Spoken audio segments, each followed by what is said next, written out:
Okay, I'm going to install this steering bracket in a 16 Arctic Cat. It's pretty much the same as 12 on.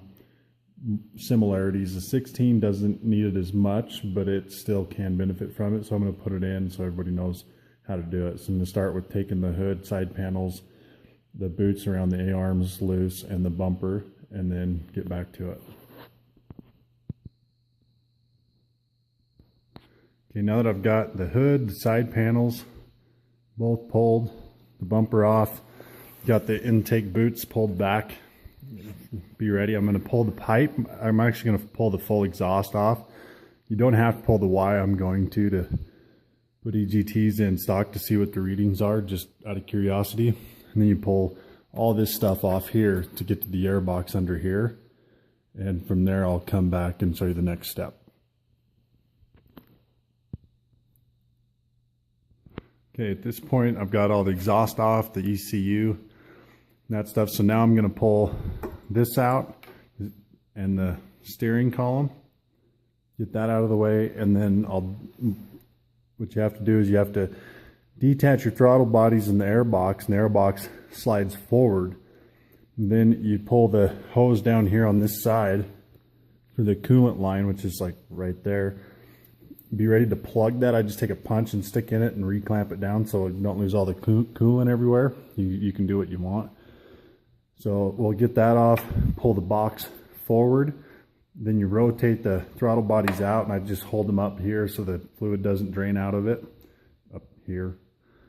And then it'll open it up to where you can get down in there to see what's going on.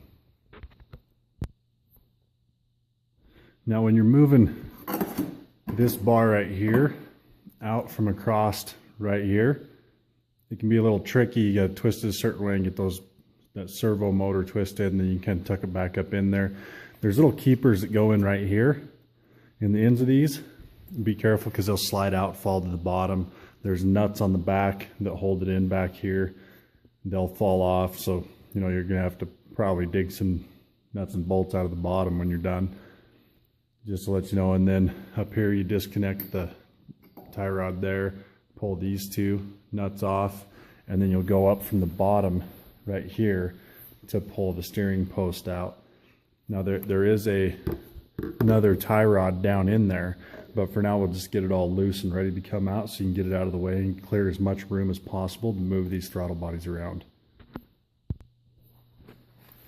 Okay, so now I've pulled the throttle body, the plastic, loose here. It just pulls out and kind of moves out of the way. But you can't get it out until you pull the throttle bodies. And these clamps that go around these onto the front of the throttle body, they've got them in a stupid position. It takes a 6mm socket is the easiest way. But you got to come back in around here with a socket and a ratchet to be able to even get on it and to pull them loose. So just let you know, now I'm going to pull the throttle bodies loose to start getting them out of the way. Now you've got the oil rod right here. It just pops off down on the lower one. You can put a screwdriver or bar down there and kind of be careful not to bend everything. Let me get some light on it. So you can see the oil pump rod right there. It's connected. And then your coolant line is right down underneath there. You'll see it when you get there. But down here at the bottom, you can see down there where that cooler rod pops off the pump. You just put some pressure behind it and it'll snap off. Just make sure you get it hooked back up when you're going back together. So I'll get that off and the coolant line pinched off and get these throttle bodies up out of the way. Okay, now I've got the throttle bodies up out of there. I just set them up here. You can see here's that coolant hose. If that gets lower than the coolant over here, it'll start to leak out from right there unless you plug it. So now I'll just take this and push it back through, and you gotta get the rubber, this rubber off of here. It's kind of on there a little bit. I think they put something on it to keep, yeah, there's a little, it's kind of attached. Not sure that you have to take it off, but you gotta at least get it freed up a little bit. pull it right back through there, and then it just comes up and out. And I already had the steering post loose, so it's kind of out of the way a little bit. And then at this point, you'll see the bell crank down there, the piece that we're going to be changing out is that piece right there. So you'll pull those 3 bolts out right there, and then you got to take this plate out from the top.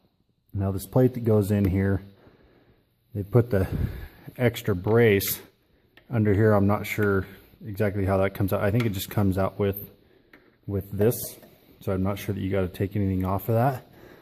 But out here, you got to pull these rivets. There's 3 along the side, 4 in the front, and 3 along this side to be able to get that bell crank. And there's a 10mm here and a 10mm on top, and then you can pull that bell crank out. So I'll start with that by pulling the tie rods all off, and then I'll shave these rivets off. You can drill them. A lot of times I just take a sharp punch and just slice them off and then punch the centers out, and then it comes out pretty easy. Okay, so I've got the rest of that out of there. I got the tie rods off. It's easiest if you pull these 2 first, and then you got to go underneath here to get to the nut on the bottom of this one right here. You just slide stuff out of the way and be good to go. Here's this plate that goes in under here. It just comes out. You can see the rivet holes all the way around it. They just pop right out, no problem. Now what I'll do is I'll take this one out and get that out of the way, and then start pretty much on the install. Now this is a new bracket. I have one that's just raw steel. You may get one that's this way or coated depending, but the size of this shaft is very particular through the bushing. Once you put it in, it needs to be able to swing back and forth pretty easy. I'm going to kind of sand this down a little bit and coat it. I'm going to coat it with a self-etching sealer or like a primer or something. Do not use any kind of spray paint like a enamel. The enamel will start to delaminate and get stuck in that bushing and cause binding from side to side and create harsh steering. So make sure if you do put anything on it, it's a very, very light coat, and it's something like a primer that doesn't stick. It'll kind of come off and go wherever. So I'm going to prep this, get it sprayed so it doesn't rust, and like I said, just a real light coat, and then after that I'll install it and make sure it swings easy and nice. So all right. While I'm prepping this, like you can use just a fairly coarse block like this and just kind of sand the surface stuff off so the paint will stick, or you can use like a flexible wheel. These do not use a grinder such as this. It'll dig in. These won't really dig in. They'll just kind of take the initial part off.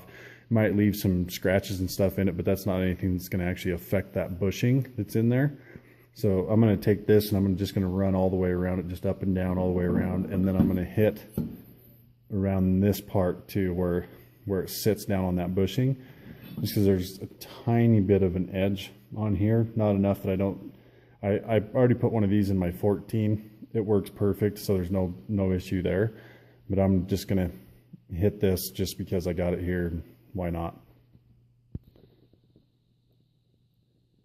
Now I've got this cleaned up, ground the in a little bit there. It's hard to focus, but and then I'll just spray it down with like some carb cleaner or something, get any grease and oil off of it, wipe it down with the rag, make sure it's dry, blow it off, whatever, and then shoot a light coat of self-etching sealer on it. The self-etching sealer, if you find some of that, it pretty much sticks to any metal, it bonds to it. So if you can find that stuff, it works best, but any primer should work. This part's in an area where it doesn't get much contact. You can just install it like it is. It's gonna rust a little bit, but it shouldn't be much. But I'd suggest putting a light coat on. You just gotta be careful about that shaft, not get something on there that's gonna get sticky. So I'm gonna spray this, let it dry, and then we'll go to the install. While the paint's drying, I'm gonna show you some stuff. So on the stock Arctic Cat, when you turn, you know, your skis are straight. On a 12, they turn to about, this outer ski turns to about right there, and this one turns sharper. Now when you're side hilling, you need this ski to be able to turn downhill to correct on a washout, or, you know, when you're sliding down, because as soon as that ski points uphill, you're just going to climb uphill and get stuck. So on the 13s and up with the different location on the spindle, it'll turn, you know, about to here. But when your skis turn there, the handlebars turn to here. So what happens is your skis are pointed that way, but you got to be clear over here, out of the way of the handlebars. Otherwise the handlebars hitting you in the leg over here, getting in the way. So what this effectively does is it takes the steering from about here, right in this area, gives you about that much more than the 13, which is a lot more than it looks like. Plus, it puts the bars in your hand, and they're proportioned with the angle of the ski, so that everything works out in a lot better motion from how you're doing it. So you can kind of see when you're in a side hill, having that much more steering versus over here. You know, you just look at the angle of the sled. You know, that's, if your ass inside's down this far, you can maintain it, but if it goes past that, then you're climbing uphill and you're going to get stuck. So this is a huge advantage. And I've got different videos from the different mods, from the skis to the narrower boards and stuff, of getting on a steep side hill and being able to actually slide down versus get on a steep side hill and either wash out or it catches on the sides and rolls you over. So give you a little info there. So here's the part. I've got self-etching sealer on this. It's kind of a greenish gray color. And I sprayed the whole thing with the self-etching and then just put some flat black primer on the rest of it. The other thing that works kind of well for a lot of things is like a high temp engine enamel, but flat black. Don't do anything gloss because it gets real sticky. Now, it's doubtful that you'll get these in raw steel unless you're impatient and want one right away and want to do all this stuff yourself. Otherwise, I think Kevin or Paul with Fire and Ice or K-Mod will probably take them and get them blasted and coated and looking all pretty for you. So this is just with the raw steel ones that I do this for a little bit of protection. And this part doesn't even necessarily need coated because it's inside where it's protected and it's always moving. So nothing to really worry about there.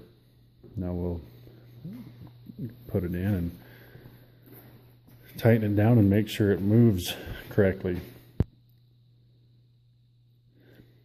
Now when you're putting this in, you may just want to, if you get a raw steel one, you may just want to tape this off and not even paint it, because as you're trying to paint it and you get more than one coat right up in here where that bushing is, I mean, it doesn't take much at all. This is about 90.95 inches round. Had to use a certain chromoly tube to do it. And with that, I mean, you get a couple thousandths on there, right there, and it won't swing properly. But the way I got this one in here, it's tightened down.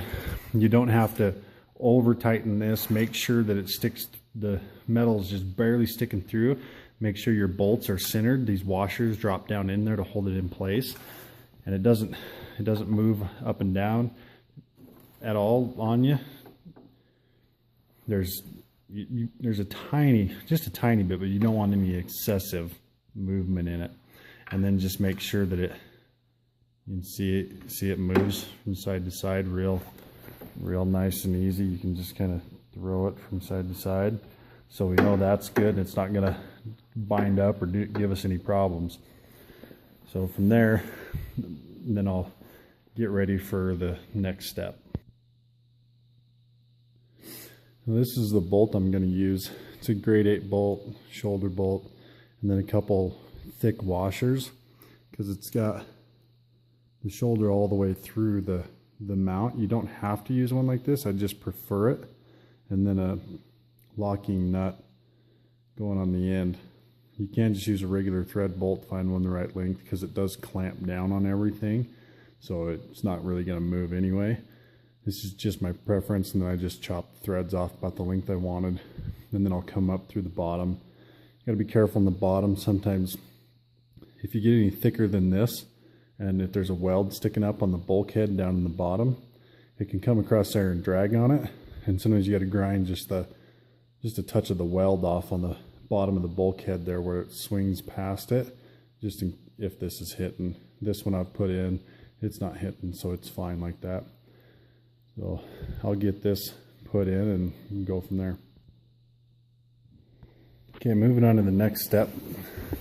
You're gonna have to pull the center bolt back out of this so you can move it up and down, because you're gonna want to put the bolt to hold the tie rods in up from the bottom. So you got to set the bolt in, set your tie rods in place, and then slide the bell crank down over this bolt as you get it into place. But before you do that, you got to add clearance for the tie rods. As you can see here, line up that hole where the tie rods go. If you're trying to get this in here, this right here is in the way. So you got to trim this back.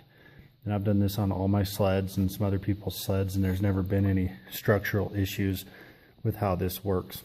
So I'm going to go ahead, trim off about 1/2 inch to 5/8 out of this from here down, and then I'll show you the clearance and such from there once I get it trimmed. Okay, now I've got this bolted in. I've got this in. I had it picked up, stuck the bolt in through the bottom, lined them up, put them in. You can kind of see here where I trim this back. Make sure you leave these holes. I'll get some light on that, a little better light.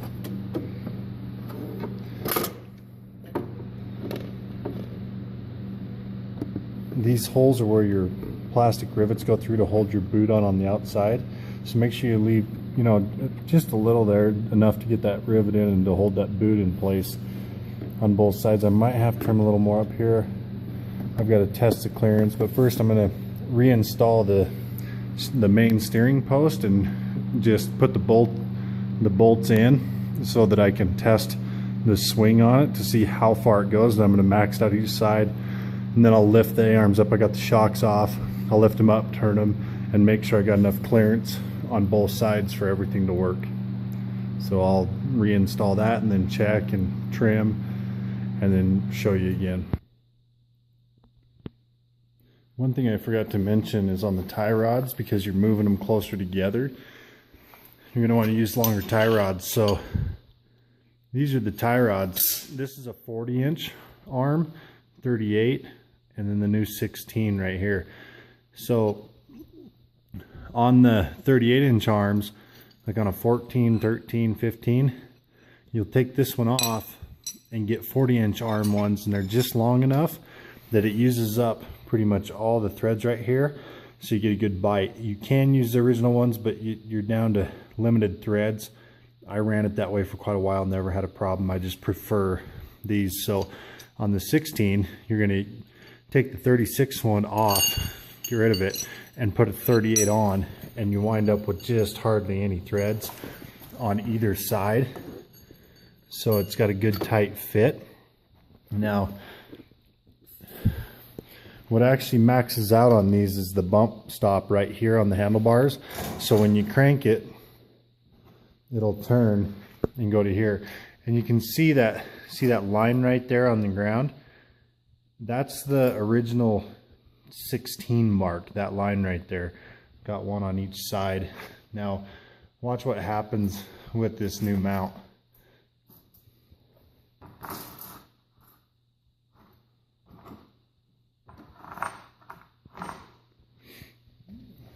Got a little loose here. Let me tighten that up and then I'll show you what it looks like.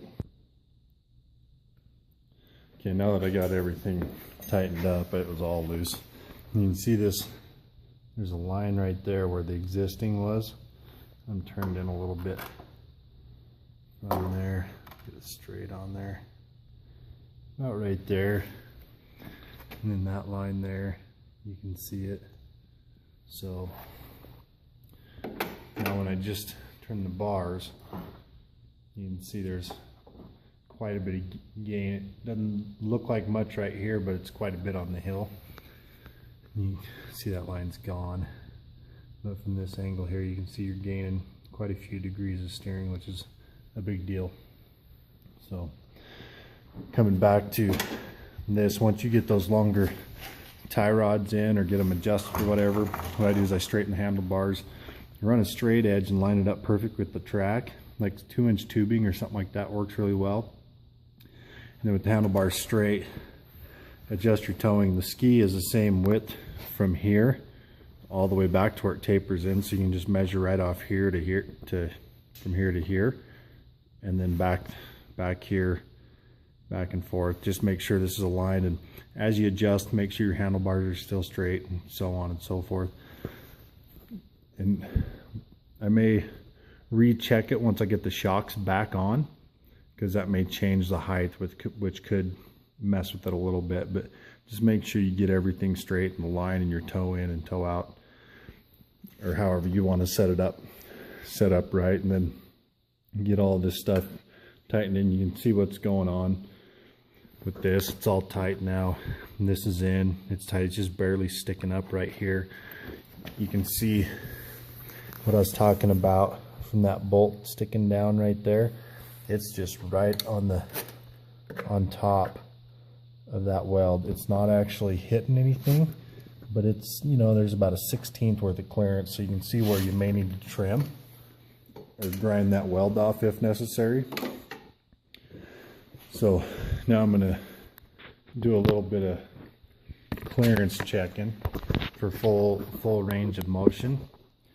So when this comes up, it's not hitting. I need to measure the shock and make sure that it doesn't go past there. I might have to trim a little more off, and then go all the way to here, the widest point. You can see I'm clear all the way to there. It's just a matter of if it can come up any more, which it doesn't really feel like it.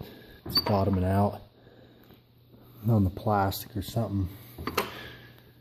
So I'll get that checked, but you got to make sure the clearance. So I'm gonna measure things out, check it real quick, and then get back to it. I'm going to show you how much I took off to get. Now this is if you collapse the shocks all the way. This is how much you'd have to take off all the way up.